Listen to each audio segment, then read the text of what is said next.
ঠাকুমা, এই বট গাছতলায় বসে বসে কি করছো গো? মার জন্য মন খারাপ করে কাঁদছো নাকি? মা একটু বকে, কি করবে বলো তো? তুই আবার ওর কথা মনে করে দিলি। ওর কথা মনে হলে আমার গা পিত্তি জ্বলে যায়। ওর মুখের ভাষা এত খারাপ, আমি সহ্য করতে পারি না ওর দুই চোখকে। তুমি ওরকম বলছো গো ঠাকুমা? তুমিও তো ঝগড়ার সময় বাজে বাজে কথা বলো। মা আর তুমি কেউই কম যাও না। তুমিও তো সুযোগ পেলে মাকে উল্টো পাল্টা কথা বলো বলো, আমি তো সব শুনি। শোন, এমনিতে তোর মা আমার মাথার উপরে উঠে নাচে, আর যদি ঝগড়ার সময় কিছু না বলে এঁটে রাখি, তাহলে ও আমার মাথার উপরে উঠে পুরো ব্যাঙের খেলা দেখাবে, বুঝলি তো? ওই জন্য সত্যি কথা বলি ঠাকুমা, তুমি যখন মার ওরকম উল্টো পাল্টা বলো না, আমার খুব খারাপ লাগে। তুমি মার সাথে আর ঝগড়া করো না। আরে পাগলি, এ কি আর শুধু আমার হাতের উপর নির্ভর করে? এ তো আমার শাশুড়ি করতো আমার সঙ্গে, তার শাশুড়ি করতো তার সঙ্গে, এরকম ভাবেই তো চলে আসছে। আমি বুঝতে পারি না কেন এরকম ঝগড়া হয়। শাশুড়ি মানে তো মায়ের মতো, বলো তো? আরে শোন, ঝগড়া হয় মানে যে ভালোবাসা নেই তা নয়। তোর মার সঙ্গে ঝগড়া না করলে আমার পেটের ভাত হজম হয় না, কেমন গ্যাস মতো হয়ে থাকে রে, ওই জন্য তো একটু ঝগড়া করি।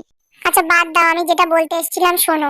মা তো দাদাকে স্কুলে ভর্তি করে দিচ্ছে, আমাকে তো ভর্তি করছে না। আমিও দাদার সাথে স্কুলে যেতে চাই, পড়াশোনা করতে চাই। ও ঠাকুমা, তুমি বলো না মাকে একটু বুঝিয়ে আমাকে যেন স্কুলে ভর্তি করে দেয়। আমি পড়াশোনা শিখতে চাই ঠাকুমা, প্লিজ তুমি হেল্প করো। আচ্ছা আচ্ছা, বুঝেছি। তোর পড়াশোনা শিখতে চাস তো? তা তুই চল, আমি তোর মাকে গিয়ে বলছি বুঝিয়ে, দেখিও কেমন করে না করে। ও ঠাকুমা, দেখো আবার আমার উপকার করতে গিয়ে যেন অপকার করে ফেলো না। একটা দুটো মা কিছু বললে যেন মার উপরে ঝগড়া করবে না, তাহলে কিন্তু মা তোমার কথা শুনবে না, এই বলে দিচ্ছি আমি। ওরে বাবা, না না, তুই আমার উপরে যে দায়িত্ব এখন দিয়েছিস, দেখ আমি কিভাবে পালন করি। যেভাবে হোক তোর স্কুলে ভর্তির জন্য মাকে রাজি করাবোই। ও বৌমা, আজকে যে এত সকাল সকাল রান্না করলে, কি সুমতি হলো তোমার? সূর্য কোন দিক দিয়ে উঠলো বলো তো দেখি। আজকে একটু মন হলো তাই সকাল সকাল রান্না করছি। এতে আবার সুমতির কি আছে? আপনি সবসময় গা জ্বালানো কথা বলেন। কথা বলার মতন না, কথা বললে যেন তোমার গায়ে ফোস্কা ওঠে। ফোস্কা তো উঠবেই, আপনি তো ভালোভাবে কথা বলতে পারেন না। আপনি যাই কথা বলবেন না কেন সবসময় আমার গা জ্বালাবেন। আর আমি কি ভালো ব্যবহার আপনার সাথে করি না নাকি এমন করে বলছেন? আচ্ছা বৌমা, আমি তো তোমার মায়েরই মতন, আমার সাথে কি একটু ভালো ব্যবহার তোমার করা যায় না? তোমার মা বাবা তো যথেষ্ট ভালো, তো ওনারা তোমার একটু শেখায়নি যে বুড়ো শাশুড়ির সঙ্গে কিভাবে ব্যবহার করতে হয়? মনে হয় জন্মের সময় তোমার মুখে মধু দিতেই ভুলে গিয়েছিল, ওই জন্য তোমার কথা হয়তো তেতো। ওসব বক বক না করে কি বলতে এসেছিলেন সেটাই বলুন। এসে যে বলছিলেন একটা কথা আছে, কি কথা? হ্যাঁ, তো ঝগড়া করতে করতে যে ভুলেই গিয়েছিলাম কি একটা বলবো বলে এসেছিলাম। তা সে তো এখন মনে পড়ছে না। তা এক কাপ কড়া করে চা করে দাও তো দেখি, চা খেতে খেতে যদি মনে পড়ে।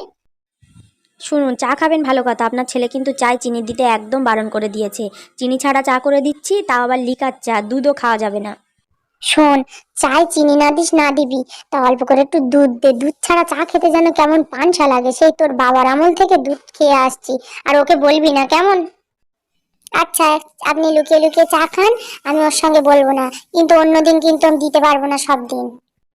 আচ্ছা বাদ দে ওসব কথা, যেটা বলতে এসেছিলাম মনে পড়েছে। শোন, তোর মেয়েটা আমাকে বলছিল ও ছেলেটার সঙ্গে স্কুলে যেতে চায়, তা ওর দাদার সঙ্গে ওকে ভর্তি করে দে না। ও যদি একটু পড়তে চায় তা পড়ুক না, তোর কি সমস্যা হচ্ছে বলতো আমায়? আজ আপনি এই কথা বলছেন, কিন্তু ও যখন মেয়ে হয়েছিল, মেয়ে বলে আপনি তো ওর মুখ পর্যন্ত দেখেননি। বলেছিলেন মেয়ে, সে অপয়া, মূর্খ করে ঘরে রাখতে হবে, বাইরে বের করা যাবে না। আর আজকে আপনার কি এমন হলো মা, যে আপনি নিজে এসে বলছেন ওকে স্কুলে ভর্তি করে দেওয়ার কথা? আমিও তো ওরকমই ভাবতাম, কিন্তু তোর মেজো মাসির কাছে যাওয়ার পর থেকে আমার মনের অন্ধকার সব দূর হয়ে গেছে রে। আমি নিজের ভুল বুঝতে পেরেছি। আপনি তো গিয়েছিলেন মেজো মাসির বাড়ি, কি হয়েছে মেজো মাসির, আমাকে তো বলেননি। মেজদির শরীর খারাপ বলে দেখতে গিয়েছিলাম মেজদিকে, আর দেখতে গিয়ে যা দেখলাম তোকে বলি তুই শোন। দিদি, তুই এসেছিস? সেই কবে থেকে আমার শরীর খারাপ, আমি তো ভেবেছি মরেই যাব, তোর সাথে আর দেখা আমার হবে না রে। বাবা মা মারা গিয়েছে, তুই ছাড়া আমার কি আছে বলতো? আমি তো খবরই পাইনি, আমাকে তো কেউ খবরই দেয়নি। এই পাড়ার একজন ফুচকা ব্যাপারী আমাদের পাড়ায় গিয়েছে, তাই ওর মুখে জিজ্ঞেস করে জানতে পারলাম যে তোর শরীর খুবই খারাপ। মনে হচ্ছে দিদি এ জীবনে আর বাঁচবো না, চিকিৎসা আবানেই হয়তো মরে যেতে হবে আমার। চিকিৎসা আবারে কেন মরতে হবে? তোর তোর ছেলে একটা বড় চাকরি করে, বৌমা একটা সম্ভ্রান্ত পরিবারের মেয়ে, তারা তোকে চিকিৎসা করবে। তুই কেন এসব ফালতু চিন্তা করছিস বলতো?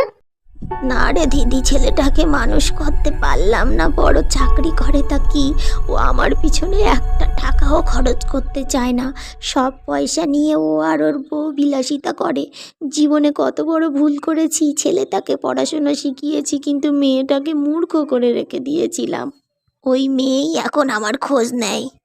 সব পয়সা নিয়ে তো তুই ছেলেটার পিছনে খরচ করেছিস, ওকে পড়াশোনা শিখিয়েছিস, মেয়েটাকে তো জীবনেও দুটো জিনিস কিনে পর্যন্ত দিসনি। আর আজ এই তোর অধীনে তোর মেয়েই তোর দেখছে। আমি তো এটা বিশ্বাস করতে পারছি না রে, কি সর্বনাশ। দাঁড়া, আমার ছেলেটাকে একটু ডাকি। এ খোকা, খোকা, তোর মাসি এসেছে, এদিকে আয়। কানের ধারে ভ্যানভ্যান করে ডাকছো কেন বলো তো? তুমি জানো না এই টাইমে আমি অফিসে যাব রেডি হয়ে? হ্যাঁ, মাসি সেটা কি হয়েছে?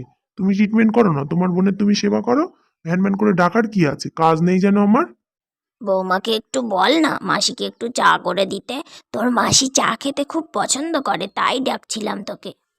তুমি বলো কোন মুখে বলো তো? তোমার বৌমা কি বাড়ির কাজের লোক নাকি? বাড়িতে কেউ আসলেই ওকে চা করে দিতে হবে? ও সব পারবে না। আর আমি অফিস যাচ্ছি, ওকে ডাকবে না কিন্তু, আমি এই বলে দিয়ে গেলাম। দেখেছিস দিদি ওর ব্যবহারটা? জীবনে কত পয়সা ওর পিছনে খরচ করেছি, তার কোনো হিসেব নেই। আর ও আমাকে কেমন করে খোঁটা দিয়ে গেল। কি ভুল যে জীবনে করেছি। মেয়েটাকে জীবনে ভালোবাসিনি, শুধু ছেলেটাকেই ভালোবেসেছি। আর আজ দেখ, ছেলেটার কাছ থেকে শুধু লাঠি ঝাঁটাই খাচ্ছি। মেয়েটাকে যে কি বলে মুখ দেখাবো। ওই বাড়ি মাসির অত অবহেলা, তারপরেও আপনি সঙ্গে করে নিয়ে আসলেন না কেন? ওখানে রেখে দিয়ে আসলেন কেন মাসিকে? তোমার মাসিকে বলেছিলাম গো, ও আসেনি, কিন্তু আমি পরে এখন খোঁজ নিয়ে দেখলাম তোমার ওই দিদি আর জামাইবাবু মানে মাসির মেয়ে আর তার বর এসে তোমার মাসিকে নিয়ে গেছে গো। শেষের বেলায় ওই দিদির বাড়িতে গিয়েই মাসিকে থাকতে হলো। না মা, এখন থেকেই আমাদের সচেতন হতে হবে, ছেলে আর মেয়েকে সমান অধিকার দিতে হবে। ওই জন্য বলছি গো বৌমা, আমার মতো ভুল তুমিও করো না। এখন থেকেই সচেতন হও, ছেলেটাকে যেমন ভাবে মানুষ করছো মেয়েটাকেও ঠিক তেমন ভাবেই মানুষ করো। অবহেলা করো না মেয়েকে, না তো আমার মতো তোমাকেও পরে বিপদে পড়তে হবে। এই যে শুনলাম মা, তাহলে তো আর কোনো ভুল করা যাবে না। আমার পয়সা না থেকে লক্ষ্মীর ভান্ডারের টাকা তুলে আমার মেয়েটাকে স্কুলে ভর্তি করিয়ে দেবো মা। ও পড়াশুনো করুক, দাদার তালে ও বড় হোক, মানুষের মতন মানুষ হোক হইতে।